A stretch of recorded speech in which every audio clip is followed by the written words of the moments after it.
Hello everyone and welcome back to my channel. My name is Taya and this is Wabi Sabi, my Japanese city slash cyberpunk island.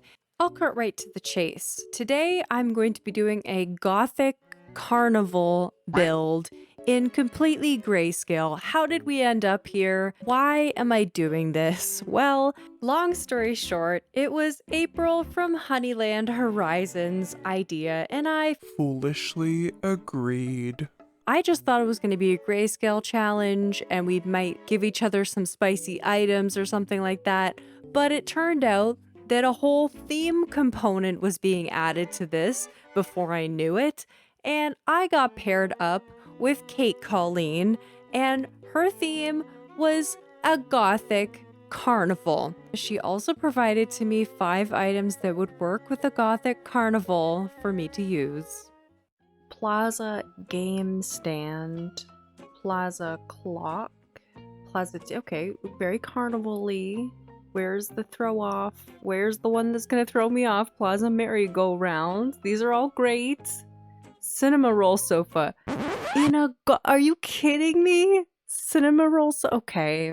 Alright, Kate, you wanna do this? So when I set all the items out, of course, the cinema roll sofa was definitely the wild card, but all of the other items, I could tell that they were the black customization of the plaza furniture, and I could not remember what the accent colors were. I had a feeling that it was purple, but there would be no way for me to match purple items with other purple items because I can't see the color of the items that I'm choosing either out of my inventory or out of a treasure island that I would go to. I still would not be able to see the color. So I was trying to just rely on the shades of gray that I was working with. I decided to go with this sidewalk for kind of the base layer of this Gothic Carnival. I am of course doing this build on the beach because I thought that that would be a pretty cute beach build on my cyberpunk side of the island. And I thought it would be really cool if it was extremely run down. Like I was thinking I could put wheat fields here, which is like my new favorite place to put wheat fields is on the beach.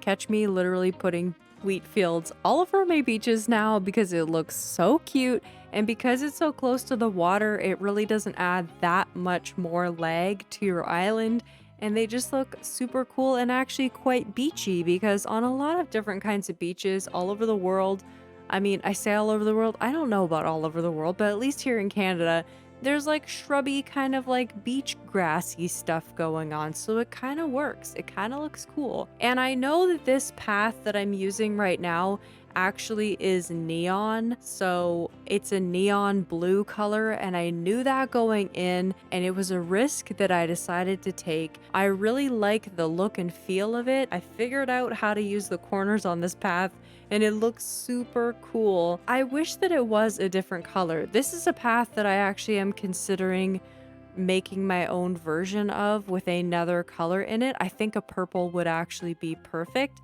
And since I'm using it in this build that ends up having a lot of purple in it, I might actually change this to purple. I shouldn't have actually talked very much about purple because you'll see at the end I am shocked that there is so much purple, and it kind of comes together in a really unique, fun way. So, spoiler that I've been talking about for the past like 5 minutes, there's purple.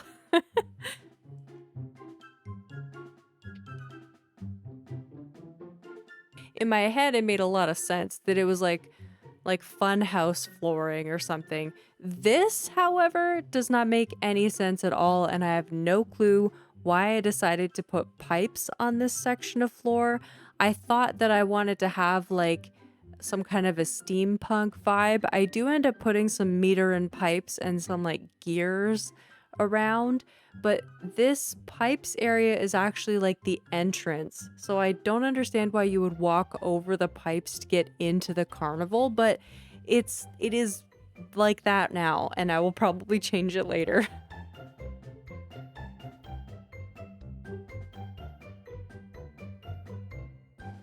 And once I had that pathing all established, I put in the teacup ride.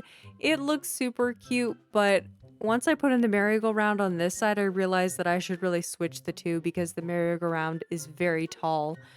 Also, I had to turn all of these pieces of equipment off. Without even the sound being on my game, I can hear the teacup ride, and I do not like the teacup ride song. Are you a fan of the teacup ride song? And if so, what is wrong with you? Just kidding. It's just a very aggressive, loud song, and it's so grating after a while. I cannot. Maybe that's the one reason why I've never made like a carnival area on my island.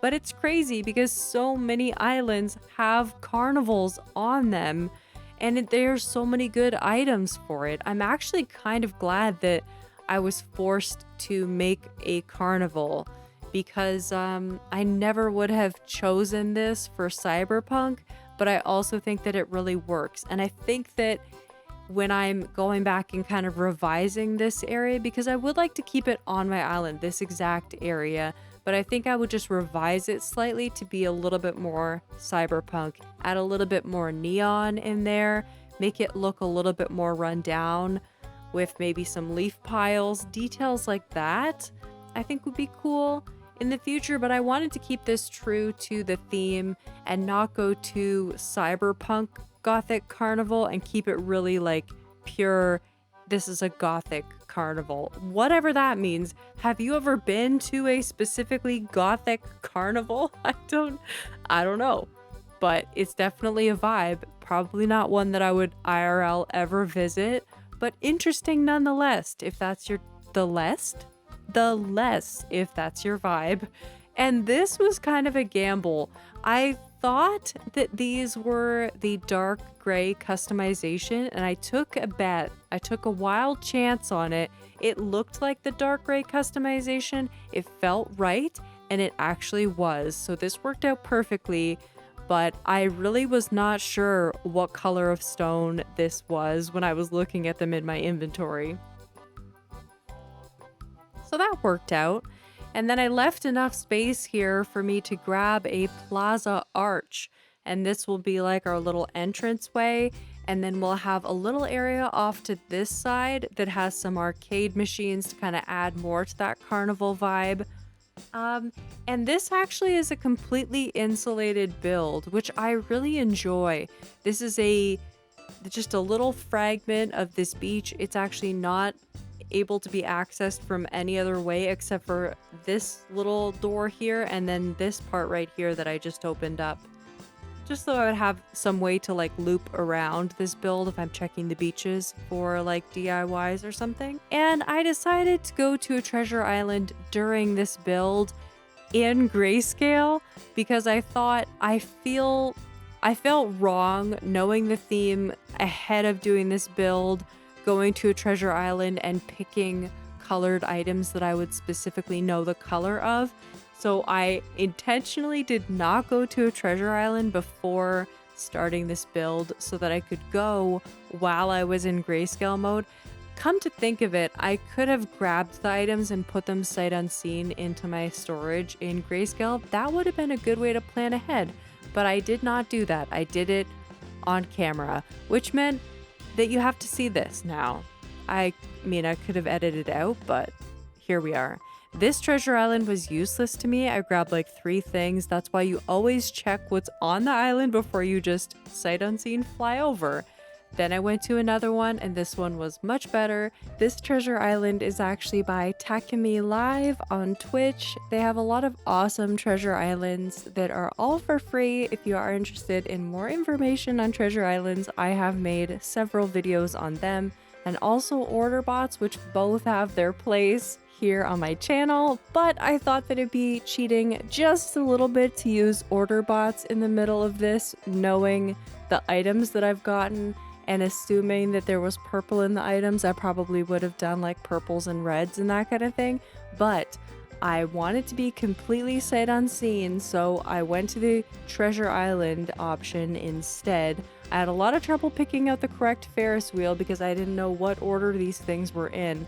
And then I had a vague assumption that the black items would be last based on the other the other items that were in that plaza set, I was like, okay, it's gonna be the last one, assuming that I was correct purely on context. Also, I'm letting you know that this part of the voiceover is actually being recorded at 6:18 a.m. before I'm gonna be publishing it because I went to go and log in to like export the video today and all the voiceovers are gone. Just this portion though, it's totally fine. We're very close to the end. But in the build at this point, I was quite nervous because I was not sure if I chose the correct Ferris wheel. I actually threw away the other two Ferris wheels that I had in my pockets because I just thought I need room for other items. And I think that I got the right one. So stay tuned to the end to see if I did get the right one.